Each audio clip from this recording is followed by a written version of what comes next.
For USCFootball.com, Connor Morrissette and Chris Trevino are here on campus after USC's 10th spring practice of 2025. Chris, we got a lot to get to today. Lincoln Riley started his post-practice press conference, his scrum, whatever you want to call it, by sharing that Lorenzo Cowan, USC's second-year defensive end, is transferring, and Lake McCree, USC's veteran tight end, has been shut down for the rest of spring because of an injury. We'll start with Cowan. What does his loss mean for that defensive end group? Yeah, we should start by saying the spring transfer portal window opens tomorrow. Yes, so thank you. A lot of note-taking from me and Connor going through the roster. Who was here at practice today? Lorenzo Cowan was one of those names that did not come out. We'll talk about the others we thought for a second because he did comment on those. But Lorenzo Cowan, obviously, I think it's just a numbers game. I mean, you're looking at that position, defensive end, Anthony Lucas, Cameron Fountain, Jakeem Stewart, Braylon Shelby, Elijah Newby move over from linebacker. You have two defensive end type bodies coming in the summer from the 2025 class. So there is a lot of talent in that room, a lot of bodies in that room. And I think the Newby move kind of squeezed him out a little bit. Jakeem Stewart can play defensive end and defensive tackle. I think that squeezed him too. Lorenzo Cowan, a 3-star prospect out of Georgia in the 2024 class, did not play a single snap last season. He was a big scout defense contributor. He was a guy who lined up as different scout looks for the offense over course of practices and over the season, so he was valuable from that sense, but he was a guy that needed time to develop. He was developing. I will say he did put on a lot of weight since he arrived. He was kind of a skinny 220-pound, 6'3" defensive lineman. He had bulked up to close to 250 pounds at 6'3". He was looking good, but again, it's one of those things where the numbers kind of squeezed him out. Riley did say that Lorenzo Cowan had been one of the better players this offseason, and his teammates had noticed him take a step forward. That step forward will now be realized somewhere else. Does this mean, Chris, in your opinion, does USC now look for maybe not a starting caliber edge rusher? They didn't go in on the David Bailey sweepstakes, but now from the transfer portal, will they look at a project defensive end or someone who could maybe fill a rotational spot? Yeah, I don't think defensive end is going to be high on their list of needs, even with Lorenzo Cowan, leaving in the portal. As I said, they have a lot of bodies there. They got Jaden Ramos coming in from Texas, the late guy that they signed. You have Gus Cordova coming in. Some people think he's an interior guy. He's kind of a tweener. I think he could play as kind of Elijah Newby is kind of a tweener. I think he could play in that role as well. So I think they got two guys coming in. You can use as a reserve guy. Again, you're so stacked at the top with Shelby, with Fountain, with Lucas coming back, with Newby now in that room giving you more speed, and then Jakeem Stewart, who could play defensive end and defensive tackle, as I mentioned already. So just from that standpoint alone, I don't think you're going to be able to get a guy to come in, and they have too much depth there. And I know that's a crazy thing to be saying because we were talking about the depth the USC had last season at defensive line, but that is the case in 2025. So, yeah, I think it's just a product of having too much depth, squeeze them out. And, USC recruiting very well. We'll see what they're going to bring in next year for 2026 because they're recruiting at an elite pace there. So I'm assuming they're going to get some more defensive end edge-type prospects. We can agree to disagree. I think they might look at the edge now. I think this might change the equation a little bit. Not saying they're going to go in on a NFL guy. No, he's going to Texas Tech. I think it's going to be a little bit of a different situation, but I do think they'll at least look, and we'll see what happens. So Lake McCree is now out for the rest of the spring, Chris, and he's a guy you just feel so bad for. Tore up his knee before the Holiday Bowl in 2023, worked so hard to come back and got off to a great start last season, then got hurt again in the Michigan game. Looked like it was going to be a bad injury, but he only ended up missing 3 games, came back, was never really quite himself, but the fact that he managed to come back, don't want to question the toughness with him. That is one tough cookie, all that he's battled through in his career. But man, another tough blow for McCree, and I just wonder how much does he have left in the tank at this point. He's missed so much time. His body's dealt with a lot. Yeah, we weren't given specifics as to what the injury was, if it was lower body, if it was upper body, or anything like that. Just kind of alluded to, he's gotten banged up, and that whole tight end room has gotten banged up all spring. That is something that Chad Savage alluded to on his Trojans Live appearance. So they're very thin at that position, but, it's spring. Lake McCree is a vet. He's been a starter multiple years. He's gotten banged up. He's battled multiple knee injuries, as you said. There's no need to rush him back or get him back. It's okay to shut him down, but that is something you're going to have to kind of keep an eye on moving forward into the rest of the season as someone who has battled injuries. There's a lot of youth in that room, but there's a lot of depth as well. But again, it's very thin right now, so a lot of guys have opportunities as they close out here with spring camp. I'm not highly worried about it. I know it's somebody who has battled injuries before, but I think it's the right move to shut him down. You don't really need him.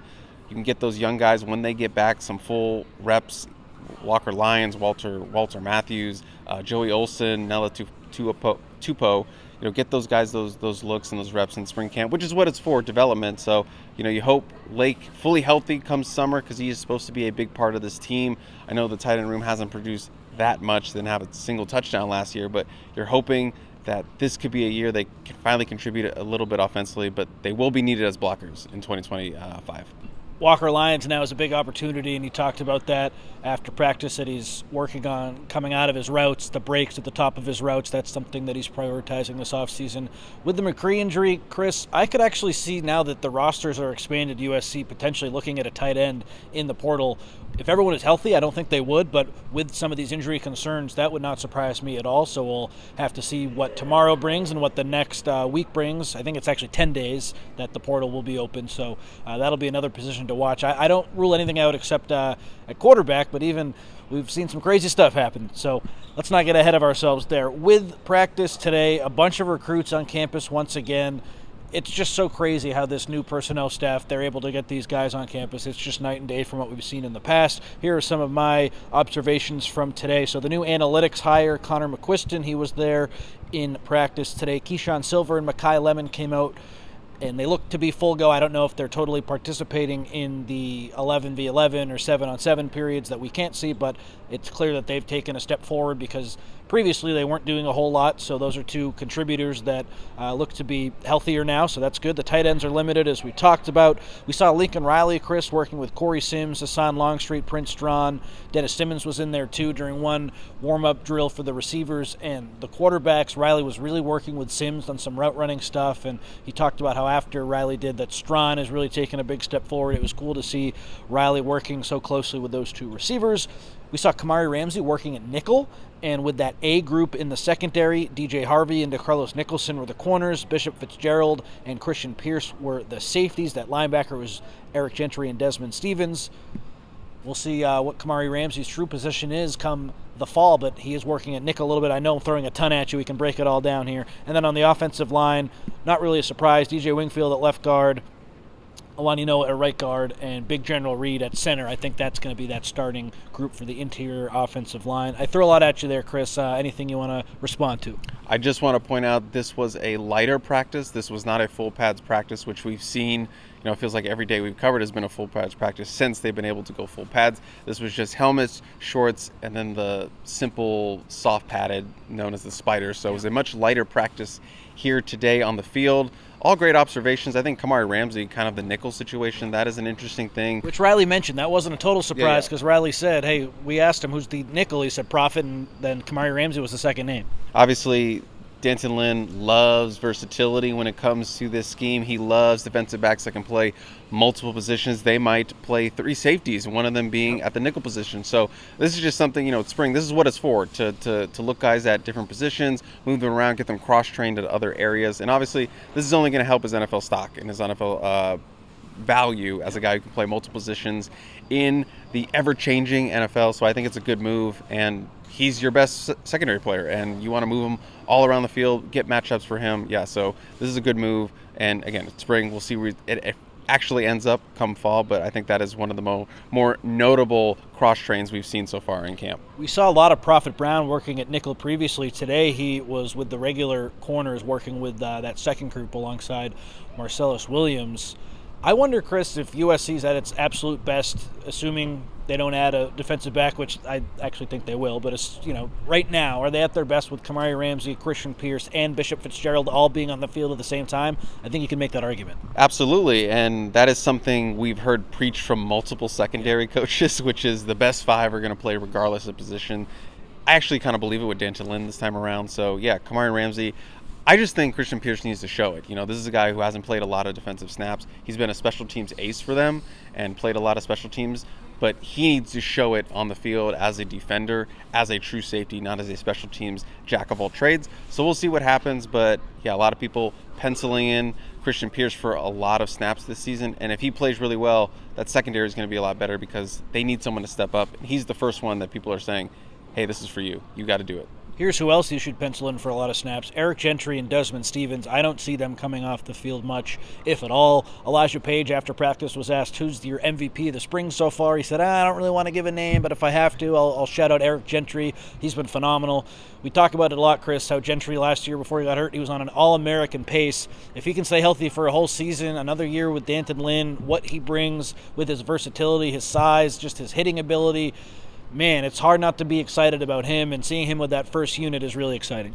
Absolutely. He is a pencil-in starter, set it, forget it, All-American potential, as all those things. But those injuries will loom over, that linebacker position, and Eric Gentry coming off a concussion, multiple concussions, which is super scary, and just how thin they are at linebacker. They essentially have 5 scholarship linebackers right now for those 3 linebacker spots, Mike, Will, and Sam. So I think they need to get somebody out of the portal. Maybe it doesn't have to really be multiple, but I think one more just to make them feel a little bit better. They'll have 2 freshmen coming in the summer, but again, those are freshmen. You want to rely on them.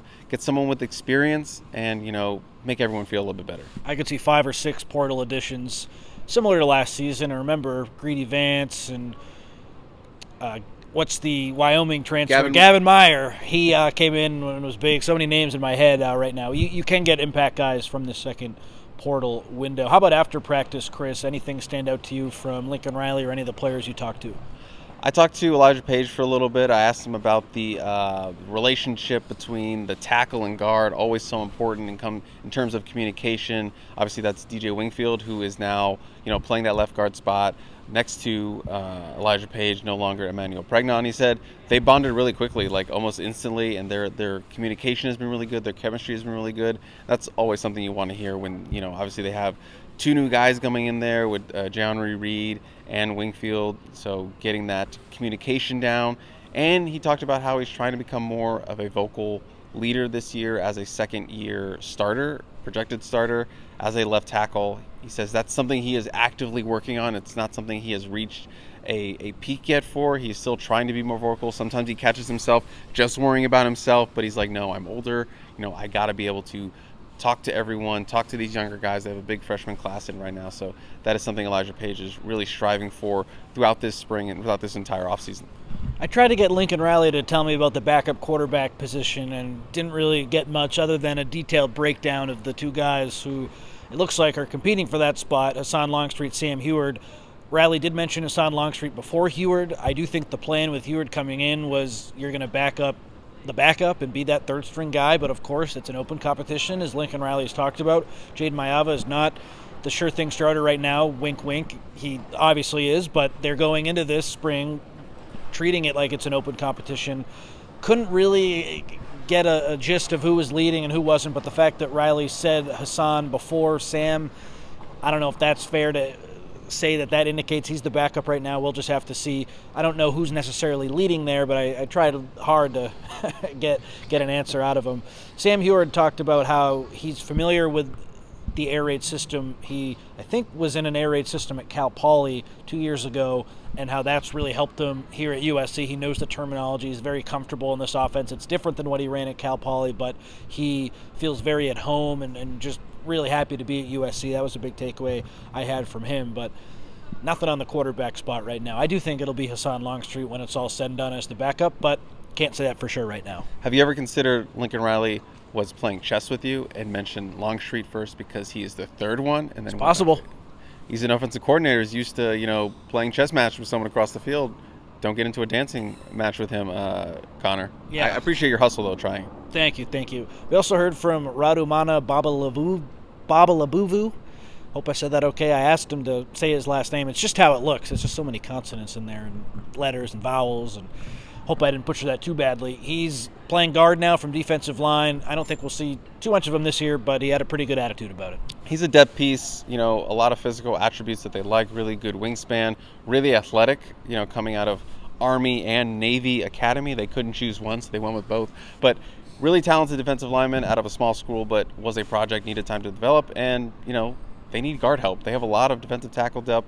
We've already talked about this, but, I think it's a good move. I like the move. He has the attributes to be a good lineman both ways, so let's just work him out at offensive line. This is the time to do it, and we'll see if he sticks. And if not, they can move him back. Two more things before we wrap up. So as Chris mentioned off the top, we were taking detailed notes about who came out for practice and who didn't with the portal opening tomorrow. Lorenzo Cowan's the only guy who's in. We also didn't see DJ Jordan, and we didn't see Braylon Conley, but Lincoln Riley said those guys were just sick, and that's why they weren't there today. They are not expected to enter the portal as of right now. We also missed some injured guys, but that's pretty common for the injured players not to come out at the start. So all things considered, Chris, pretty good showing today from USC. When you look at last season, some of the guys who left it during this window, like, we'll see what the future holds, but only losing Lorenzo Cowan so far, that's pretty good news. Yeah, I mean, I remember this time last year in the middle of camp, you had Jason Zandamela, your star, your number one signee in the 2024 class, the number one interior offensive lineman, gone. You had Isaiah Rakes, who was going to be your middle plug 320-pound defensive tackle, gone. You had Bear Alexander doing his little holdout thing initially. Didn't enter, but it was like that drama that was surrounding it. So much, portal drama at the end of spring camp for USC last year. Very chill right now. A couple reserves, Lorenzo Cowan, Marion Peterson, and Malachi Crawford. The latter we knew beforehand. But, yeah, so far we'll see what happens over the next 10 days or so. But right now, hoping for not a lot of drama, USC fans. Chad Bowden, the new general manager, deserves credit. It's early, of course, but talking to people, it just seems like USC's in a much better space or place from a roster retention situation than where they were last season, so that's significant.